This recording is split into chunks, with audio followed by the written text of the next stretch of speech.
Fala pessoas, bom dia. Hoje nesse vídeo a gente vai falar sobre introdução ao Git e por que essa ferramenta é tão importante para o trabalho em equipe em desenvolvimento de software, mas não apenas no desenvolvimento de software, e, e o porquê que o controle de versão existe. Imagine um cenário em que duas pessoas estão alterando o mesmo arquivo sem um controle de versão e esse arquivo vai ser publicado com a modificação dos dois. Não é difícil dizer que essa mesclagem de dados ela se torna bem dificultada sem um sistema centralizando e organizando isso. E aqui é uma figura que a gente pode mostrar sobre o projeto com controle de versão e o porquê que ele é tão importante. Imagine uma pessoa A e uma pessoa B, igual do cenário anterior que eu citei, editando um arquivo .txt. Esse arquivo está publicado em repositório central. E aí ele tem a versão original dele, que é a que as duas pessoas pegaram, só que a pessoa A fez uma modificação e publicou, e a pessoa B fez uma modificação e publicou, ambos na mesma linha. Sem controle de versão, seria preciso a pessoa A se dirigir à pessoa B, ou o contrário, e conversarem para entender o que é que vem primeiro. Pensando num sistema de controle de versão, o próprio sistema ele aponta um conflito e a pessoa que fez por último a modificação, ela vai inserir a modificação da primeira pessoa, gerando uma versão final mesclada com os dois dados, que seria uma versão 4 nessa figura, e um conflito resolvido. E o arquivo de volta ao repositório central, podendo ser usado por uma pessoa C, por exemplo. Tá, mas onde é que o Git entra nisso?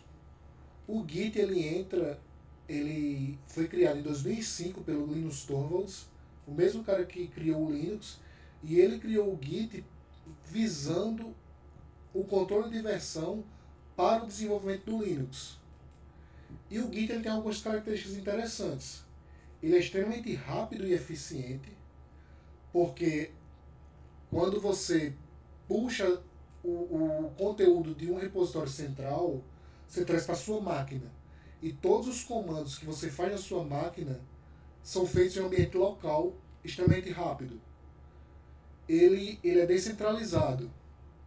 Eu não necessariamente preciso ter acesso à internet para fazer minhas modificações e deixá-las na área de staging, que eu vou falar mais para frente. E eu posso sincronizar apenas quando eu tiver um acesso à internet posteriormente. Eu não preciso necessariamente estar conectado à internet.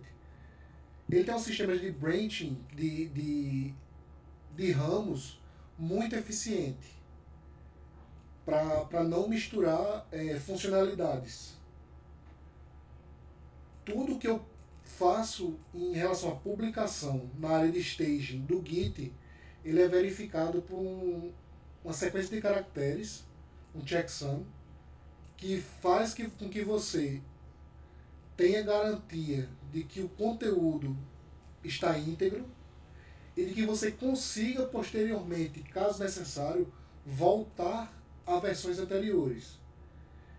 E ele é livre, gratuito e com uma comunidade muito grande, onde 10 em cada 10 desenvolvedores utilizam ou para projetos pessoais e acadêmicos ou profissionalmente falando. Por isso a importância tão grande do Git atualmente no desenvolvimento de software. E o fluxo do Git é bem simples, ele segue apenas 3 estágios. O diretório de trabalho, que é a sua máquina, a sua estação de trabalho, onde você puxa do repositório central os dados do projeto, edita os arquivos necessários, a área de staging, onde você prepara as mudanças, informando que você modificou aqueles arquivos, e o repositório, onde essas alterações são salvas posteriormente, que é o repositório central citado na figura mais acima. E beleza, como é que eu consigo esse negócio desse Git? Você vai acessar esta página aqui, o Git SM, e procurar seu sistema operacional. No caso do Linux, nas principais distribuições, temos alguns comandos que podem ser diferentes, mas todos eles vão instalar o Git de acordo com o que está escrito aqui. Para o macOS temos essas versões, e para o Windows, que a gente está nele, vou mostrar um pouquinho melhor. Você vai clicar aqui para Download for Windows, vai abrir uma outra página, e o Click Here for Download. Clicou, apareceu o Git, clicou nele, vai abrir uma janela, aquela janelinha de instalação de programa, e aí next, até finalização, como qualquer outro programa Windows. Eu não vou fazer porque eu já fiz, mas é só para vocês ficarem sabendo. E aí, depois de instalado, você precisa configurar o seu Git para reconhecer seu usuário e seu e-mail. E aí você informa as informações básicas desses comandos aqui. Você pode usar seu nome completo ou seu usuário, alguma coisa que você entenda que se trata de você. E aí, beleza, já fiz tudo isso, como é que eu começo a usar o Git de forma que venha fazer diferença? Acho que o primeiro comando é como criar um repositório local. Você precisa criar uma pasta de trabalho. Eu estou aqui em documentos, tem meus documentos aqui, minhas pastas e tal. E eu preciso criar um ambiente de trabalho. Para isso, você pode fazer com a interface do Windows, nova pasta, botar o nome para a pasta e entrar na pasta. Mas eu vou fazer aqui na linha de comando para vocês acompanharem comigo. Eu vou criar uma pasta com o comando makedir e chamar ela de teste. Vou entrar na pasta teste, não tem nada, e eu vou inicializar o repositório como um repositório Git. Para isso eu digito esse comando, git init. Agora foi inicializado um repositório vazio de Git, nesse caminho aqui. Beleza. Como é que eu faço para verificar os comandos mais básicos? Tá, eu vou criar um arquivo qualquer, para exemplificar para vocês como é que funciona o comando status. Eu vou abrir ele e vou colocar um bocado de ar a fim de colocar alguma coisa, algum conteúdo no arquivo. Beleza. Tá. O comando git status, ele vai mostrar o status atual, como o próprio comando já diz, do arquivo. Ó, ele está dizendo aqui que não teve commits ainda e o arquivo está untracked. Ele não foi traqueado. E ele informa qual é o arquivo que não foi traqueado. Para eu traquear, para eu preparar a mudança do arquivo, eu vou usar um outro comando chamado git add. Ó, como você pode ver aqui em cima, nada foi adicionado ao commit. Mas tem arquivos que não foram preparados presente, que foi o teste.txt. Use o git add para prepará-lo. O git add ele é um comando que você vai preparar o arquivo. E você pode preparar um arquivo específico usando o git add, nome do arquivo. Você pode preparar todos os arquivos usando o ponto. E você pode adicionar apenas arquivos modificados usando o "-u". Nesse caso, qualquer um dos três vai caber para essa operação. Vou usar o ponto e pronto. Se eu olhar lá de novo o git status, você pode ver a mudança. E aí está dizendo que modificações precisam ser comitadas. Precisam ser registradas. O git commit é para registrar no histórico E aí eu tenho um arquivo aqui, arquivo novo, teste.txt. E aí vamos para o próximo comando, que é o git commit. O commit ele vai registrar as mudanças que você fez localmente em um histórico. E é de boa prática você usar o parâmetro "-m" e informar uma frase. Modificação do arquivo teste para fins acadêmicos. Não esqueça de fechar aspas. E ao enviar, ele criou uma mudança de arquivo, uma inserção.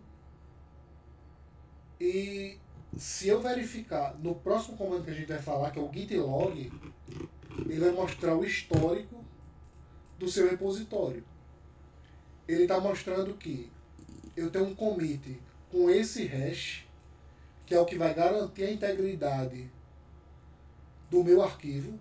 Ou seja, se futuramente eu precisar voltar para essa versão, é só informar esse hash com o comando que deve ser feito, e eu consigo voltar para a versão do teste.txt com aquele monte de A sem nenhum tipo de problema. E beleza, como é que eu faço para publicar? Para publicar, que é o famoso push, eu vou usar a sincronização do repositório remoto. Para enviar os commits, eu vou enviar com git push. Para isso, em um repositório central, eu preciso ter ele inicializado para eu poder mapear. E aí é onde a gente vai para um exemplo um pouco mais factível para o que vocês vão precisar. Tá? Eu esqueci de baixar o Visual Code, eu vou baixar aqui com vocês. Para a gente poder alterar o arquivo que eu preciso modificar. Eu vou entrar aqui no GitHub. Eu tenho meu repositório aqui, chamei de 2 papafigos. E é um repositório com o intuito de aprendizado.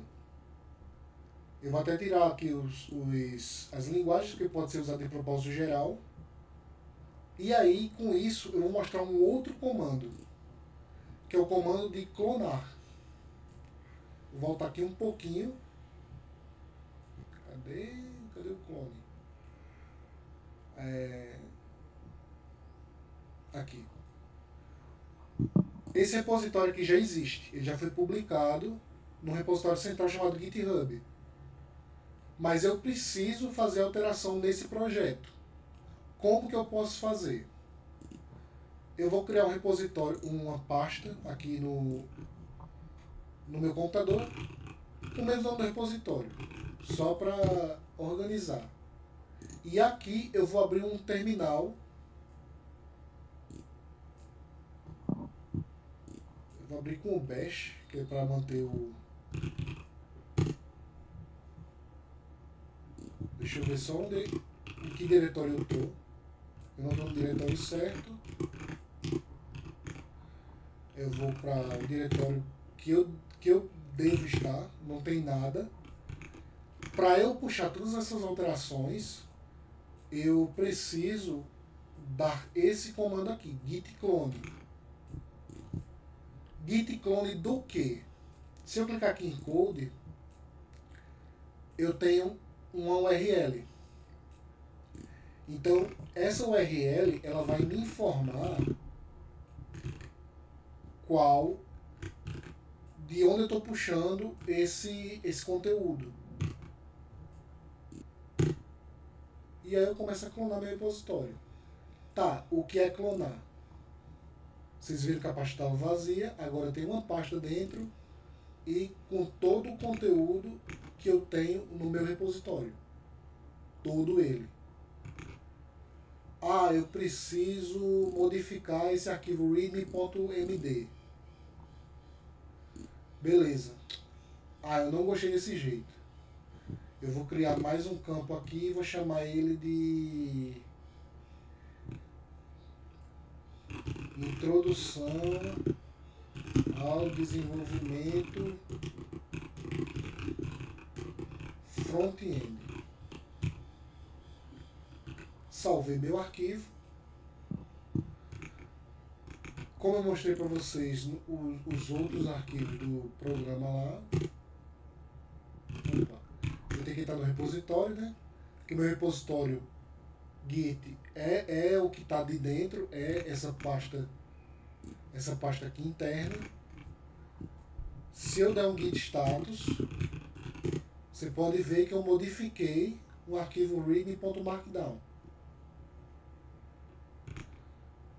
E aí, conforme eu havia mostrado, eu preciso publicar essa alteração.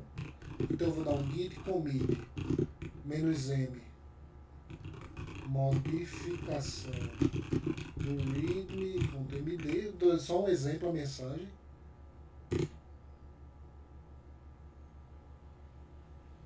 Tá, eu preciso criar o staging dele. Vou dar um git add ponto. Se eu mostrar aqui o status, vai estar verdinho, ele já está preparado para ser criada uma versão dele do arquivo, né, o commit.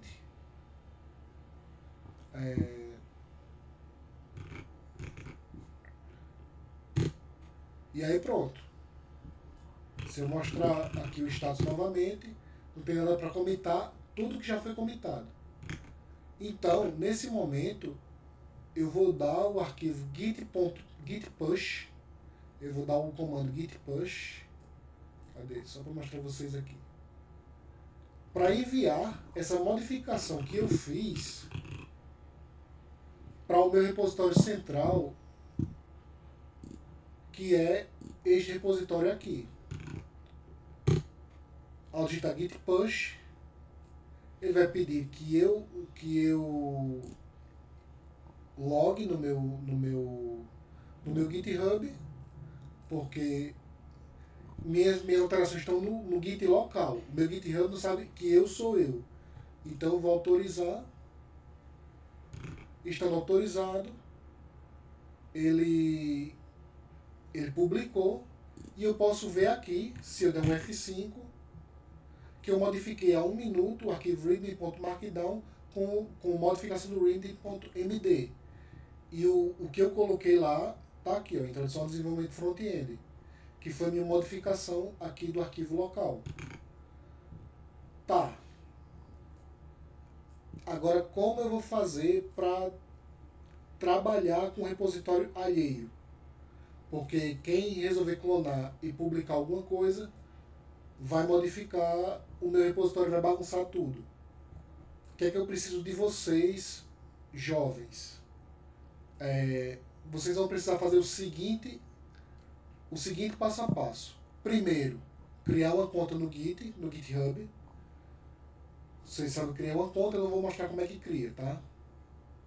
Colocar um usuário, uma senha, tudo mais, tudo bonitinho, tudo maravilhoso. Vocês vão fazer um fork do projeto. Tá, o que é o fork? Eu vou pegar um projeto qualquer aqui. Deixa eu ver.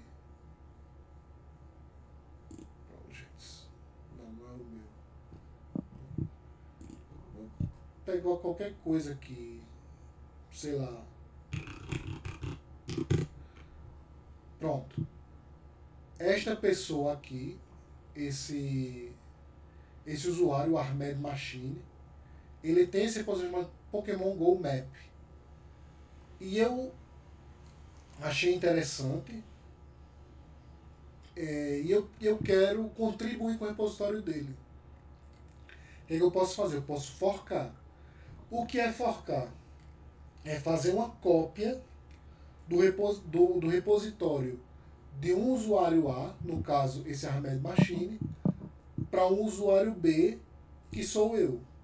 Ao clicar, vai aparecer meu nome, o nome do repositório e a descrição e a cópia de tudo que ele colocou lá. Eu crio o fork e agora, quando terminar aqui, claro, ele vai inserir uma cópia do repositório que agora é o meu. Esse é o meu repositório. Minha foto de perfil, o nome do repositório que eu escolhi lá na hora do fork e informando forked from a pessoa original. E aí, quando eu clonar esse repositório, eu vou clonar do meu usuário, do meu repositório forcado. Então eu preciso que vocês forquem aquele repositório, 2 papafigos, clonem e façam as modificações. Quais são as modificações que eu espero? Exercícios, resolvidos e tudo mais. E para mais coisas sobre o Git, vocês podem ler o documento. Tem bastante coisa aqui ainda. Prestem atenção, leiam, tirem dúvidas. E é isso, gente. Até a próxima.